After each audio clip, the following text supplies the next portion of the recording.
Qual é o seu nome? Juliana Paia. E qual é a sua função aqui no Ibope?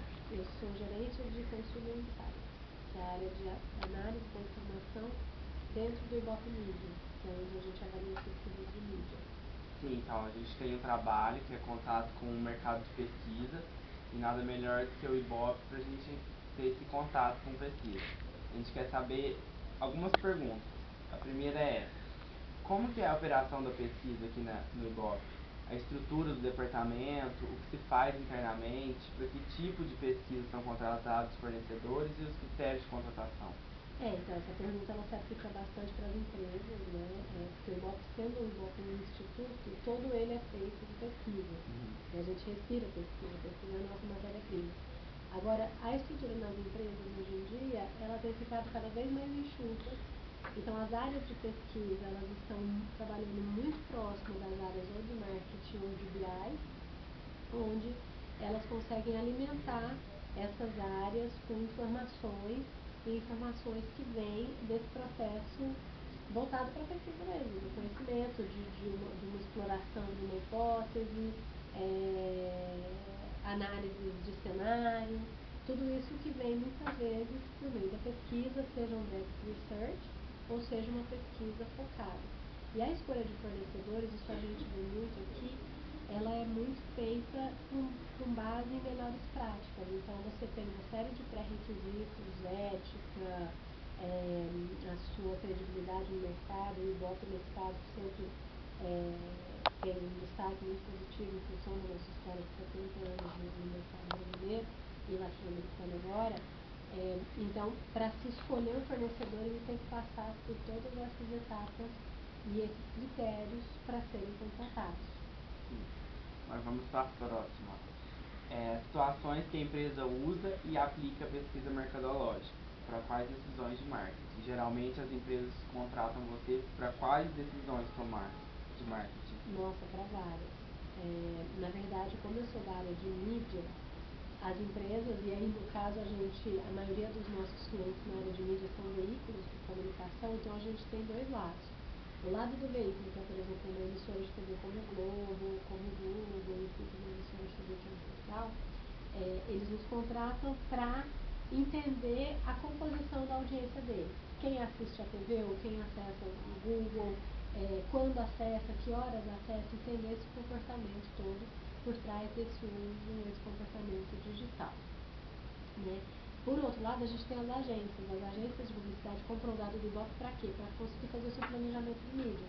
Então, um anunciante, que é a Unilever, por exemplo, contrata uma agência de publicidade para que essa agência faça a programação de mídia da Unilever e consiga fazer o anúncio da Unilever nos melhores canais para atingir o público-alvo.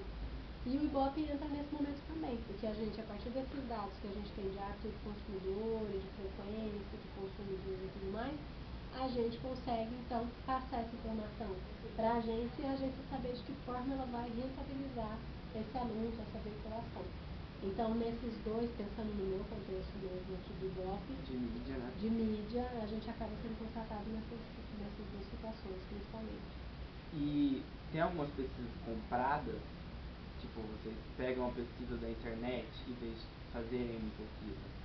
Não, sempre a gente faz a Alguém pesquisa. contrata vocês e vocês sempre. Não existe nenhuma pesquisa que... Só que você tem dois tipos de pesquisa aqui no caso. A gente tem as pesquisas sindicalizadas, que são pesquisas que são de prateleira, então assim, eu já passo essa caneta, existe. Tem um banco de pesquisa e a pessoa compra a pesquisa já compra, feita. que são pesquisas regulares, por exemplo, no caso da televisão, a gente tem um painel onde tem instalados people meters para medição da audiência das pessoas. Então essa é uma pesquisa regular. A cada minuto você tem um resultado.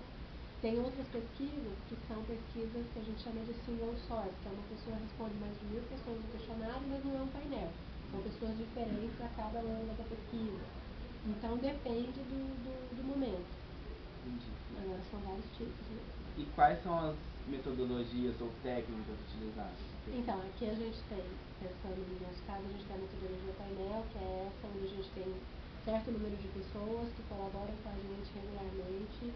Você tem as pesquisas, que são as pesquisas que elas não são painel, que são single source, onde uma pessoa responde as mesmas questões do questionário, mas são questões diferenciadas.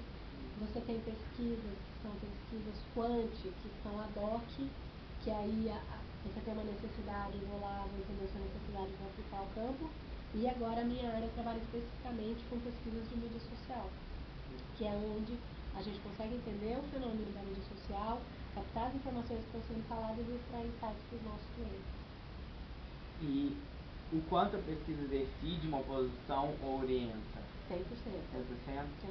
Eu acho que a pesquisa é um grande termômetro para as decisões, e quanto maior a decisão, mais importante a decisão, maior o risco da decisão, maior o investimento em pesquisa. Você vai precisar de metodologias cada vez mais refinadas, de processos cada vez mais estruturados, e nesse caso a gente que é Bibop fica numa posição muito confortável em relação a isso. Então sempre é bom fazer pesquisa para entender o mercado. Sempre. E você só não vai fazer pesquisa quando a resposta que der dessa pesquisa não tem um risco muito grande, ou você não está tão relacionado com isso, não está com isso, mas no geral sim. E conta algum caso de sucesso na aplicação dessa pesquisa mercadológica, de preço, de produto, de preço, de distribuição? Então, a gente tem um que está sendo até nos participante mesmo, que é o da promoção, em que foi muito recente, é super novo, que é do Team Beta, que é um evento onde a Team lançou um produto no sociais, Facebook. né? Você participou disso?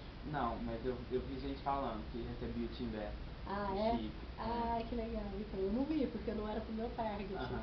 E aí você recebia esse chip via rede social, então a plataforma que eles usaram foi o Facebook. E eles co-criaram esse produto. O que significa isso? Eles davam o chip para essa pessoa, esse beta tinha que passar para mais 2 amigos, e aí eles participavam de um painel para dar informações sobre como é que teria que ser esse plano, de que forma, de que jeito, estava caro, estava barato, que tipo de adaptação eles podiam fazer. Se as pessoas não gostavam na hora, eles já mandavam uma hashtag de fail pro próprio acesso da Team do Twitter. Isso é bom, porque tem um retorno muito grande. Tem um retorno fabuloso, porque você... E na verdade, assim, você não está falando para esse público, você está falando com esse público. Diretamente com esse público. Então, essa é uma metodologia um pouco diferente das metodologias que, inclusive, a gente trabalha aqui no Bibop, mas é uma metodologia que cada vez mais, hoje em dia, que é a metodologia da cooperação mesmo, das plataformas para isso, tem sido usado muito, até porque é isso, você consegue essa interação, você consegue uma resposta rápida, e depois você vai para a pesquisa tradicional só para chancelar algumas coisas, para conseguir uma massa quantitativa dessas respostas. Então aí você consegue fechar o processo de uma forma bem efetiva. Então tá, Juliana, muito obrigado pela sua entrevista e até a próxima.